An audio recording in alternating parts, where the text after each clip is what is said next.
ஒரு பெண் தன் வீட்டிலிருந்து வெளியே வந்தாள். தன் வீட்டு முற்றத்தில் நீண்ட வெள்ளை தாடியுடன் 3 முதியவர்கள் அமர்ந்திருப்பதை கண்டாள். அவர்களிடம் அவள் சொன்னாள், எனக்கு உங்களை தெரியாது. ஆனால் நீங்கள் பசியுடன் இருப்பீர்கள் என்று நினைக்கிறேன். தயவு செய்து உள்ளே வந்து ஏதாவது சாப்பிடுங்கள். அதற்கு அவர்கள், உங்கள் கணவர் வீட்டில் இருக்கிறாரா என்று கேட்டார்கள். இல்லை, அவர் வெளியே சென்றுள்ளார் என்றார். அப்படியானால் நாங்கள் உள்ளே வர முடியாது என்று அவர்கள் பதிலளித்தனர்.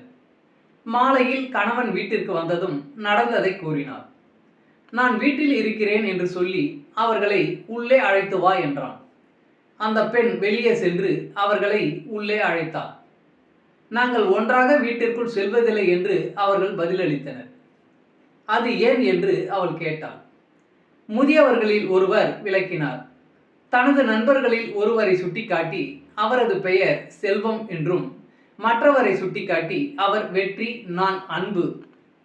இப்பொழுது உள்ளே சென்று எங்களில் யாரை உங்கள் வீட்டில் விரும்புகிறீர்கள் என்று உங்கள் கணவருடன் கலந்துரையாடி வாருங்கள் என்றார் முதியவர். அந்த பெண் உள்ளே சென்று தன் கணவனிடம் அவர்கள் சொன்னதை கூறினார். அவள் கணவன் மிகுந்த மகிழ்ச்சி அடைந்தான். எவ்வளவு நல்லது என்றான். பிறகு செல்வத்தை அழைப்போம், அவர் உள்ளே வந்து நமது வீட்டை செல்வத்தால் நிரப்பட்டோம். அதனை அவரது மனைவி ஏற்கவில்லை. என் அன்பே, நாம் ஏன் வெற்றியை அழைக்கக்கூடாது என்றார். அவர்களின் மருமகள் அவர்களது ஆலோசனையுடன் சேர்ந்து, அன்பை அழைப்பது சிறந்ததல்லவா, நமது வீடு எப்பொழுதும் அன்பால் நிறைந்திருக்கும் என்றார்.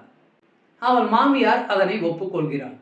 அந்த பெண் வெளியே சென்று 3 வயதான மனிதர்களிடம், உங்களில் யார் அன்பு, தயவு செய்து உள்ளே வந்து எங்கள் விருந்தாளியாக இருங்கள் என்று கேட்டார். அன்பு எழுந்து வீட்டை நோக்கி நடக்க ஆரம்பித்தார்.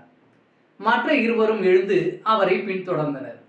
ஆச்சரியத்துடன் அந்த பெண் செல்வம் மற்றும் வெற்றியிடம் கேட்டார், நான் அன்பை மட்டுமே அழைத்தேன், நீங்கள் ஏன் உள்ளே வருகிறீர்கள்?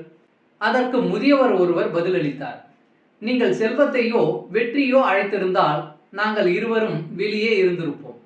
ஆனால் நீங்கள் அன்பை அழைத்ததால் அவர் எங்கு சென்றாலும் நாங்களும் அவருடன் செல்வோம்.